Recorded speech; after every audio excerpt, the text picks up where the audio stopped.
Hello students, today we will start the new chapter of your physics, that is the humanoid and colorful world. In humanoid, we already know that this is the organ of the body by which we can see the world. But there is some detailed discussion about this and the use of refraction and the reflection of this part of our organ. Now, simply we see our eye like this.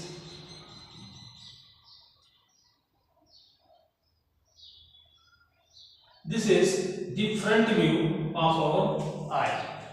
We always see that this part of our eye is known as sclera. This is the white in color. If we look into this, and the part of this here is which is transparent is known as cornea. Cornea is transparent.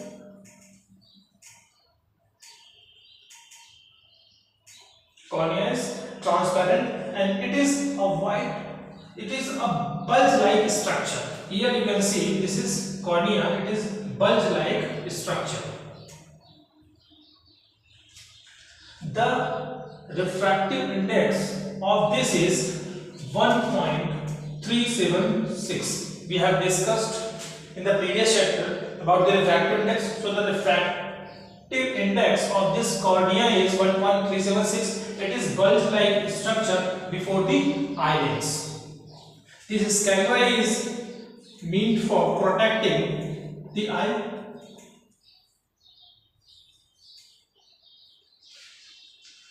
Meant for protecting the eye. And here you can see this is cornea, and inside this circular structure we also have since this is transparent, cornea transparent, we have ring-like structure which is known as iris.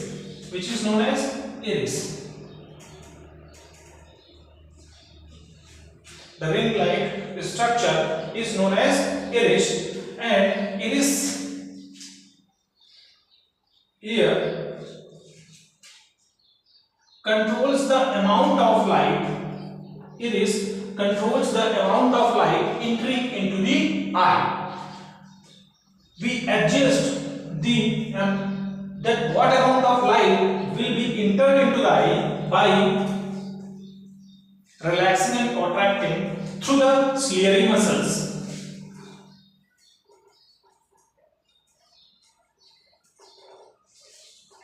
Which hold the eyelids and connected to this layer. Now, the function of this iris is to give the path to the light rays. Here we have at the center a hole. Here we have hole known as pupil.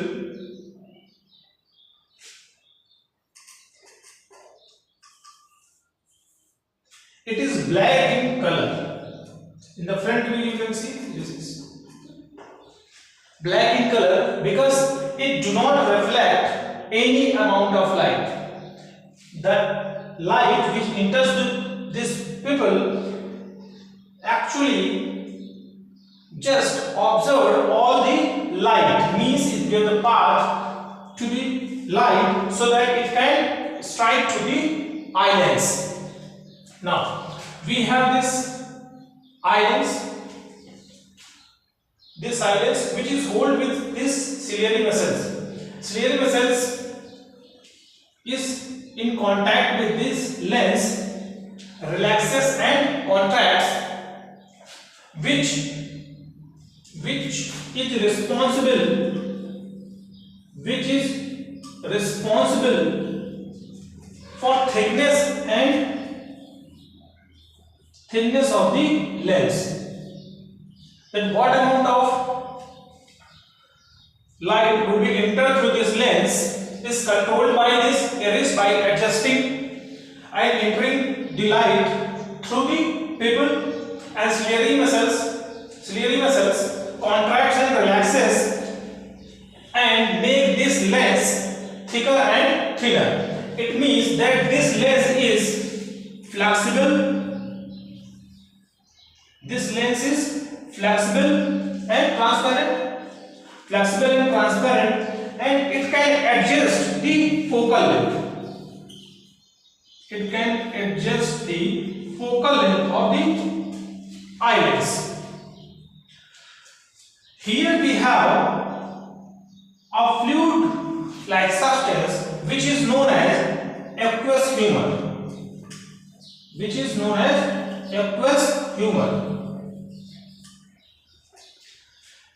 Aqueous humor. Now, this aqueous humor is basically having some kind of fluid pressure which make this eyeball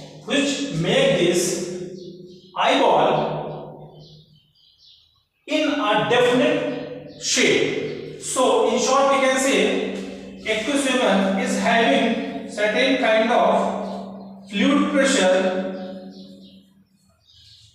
which makes this eyeball or the wall of the wall very tight and a strong structure. This aqueous humor also having some nutrients like amino acid and glucose which provide to this lens and the other part of the eye. Now, through this we have this space called vitreous chamber.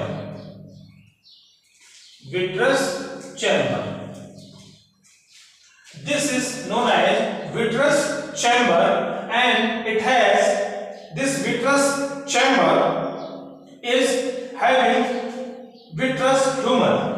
Like here we have aqueous humor before the lens and between cornea, and here we have vitreous humor in the vitreous chamber.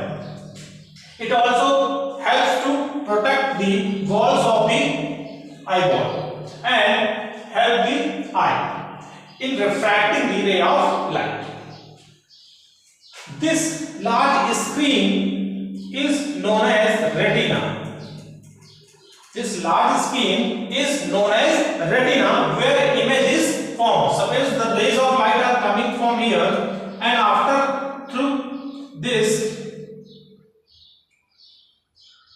after refracting it focuses the image on the retina. The image formed on the retina is real, inverted and diminished in size.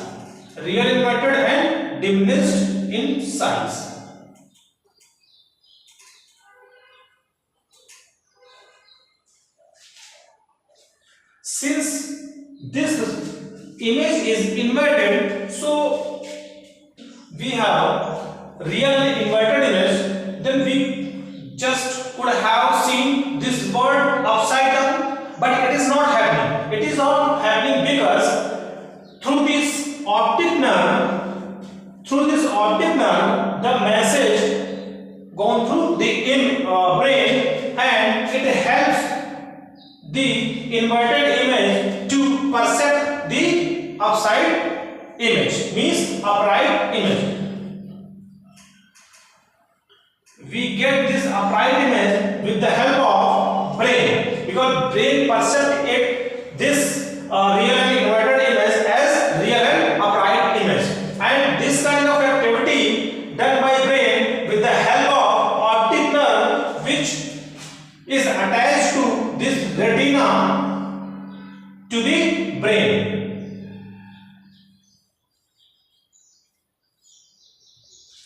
Now, this retina means this screen is having different kind of photocells, rods and cones.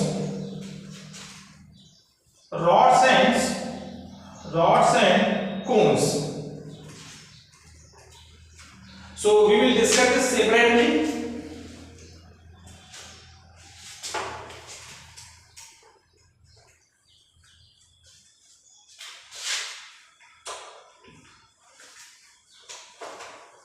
So we have the photocells on the retina, rods and cones. Rods are basically function like whether the things are bright or dark. Means it controls or responsive to intensity of light. And cones are responsible to make us aware about the color of the object.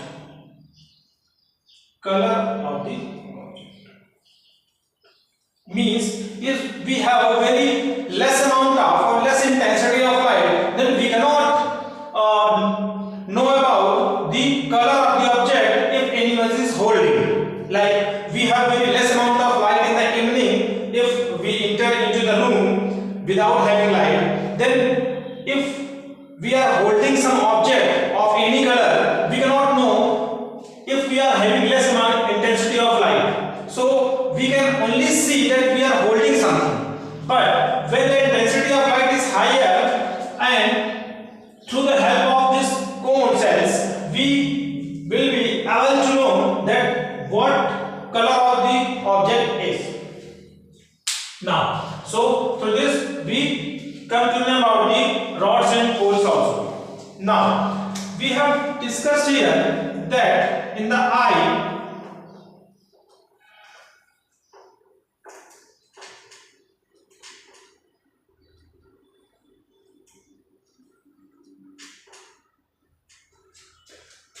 we have optic nerve which is attached to optic nerves which are attached to the brain. So this intersection point of the optic nerve and this retina wall, there is blind spot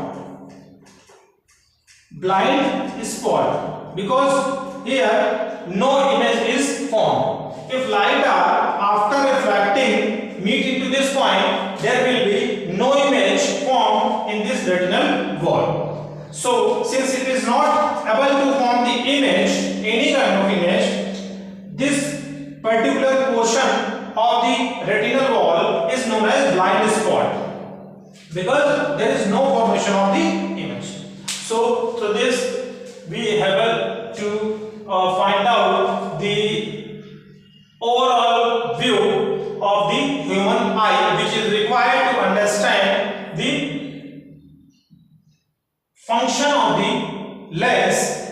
And here one thing we have forget that the refractive index of this crystalline lens is 1.4. So we should not only remember one thing that the refractive index of eye is sufficient. There is also a portion of the eye where refraction takes place, that is in aqueous humor, whose refractive index is 1.376.